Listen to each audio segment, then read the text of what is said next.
After changing your oil on a 2014-2021 Mini Cooper, it's crucial to reset the oil life monitor.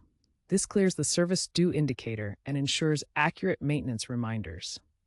The Engine Control Unit (ECU) monitors oil degradation based on mileage, engine hours, and driving conditions. Resetting tells the system new oil has been added.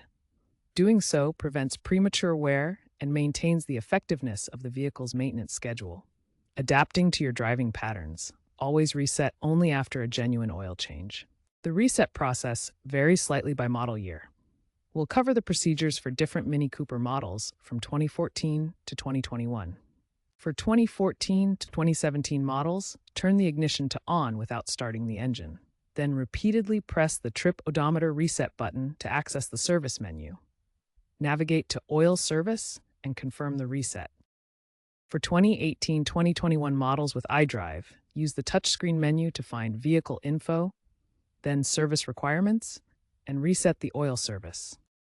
Some smartphone apps and OBD2 scanners can also perform resets for added convenience.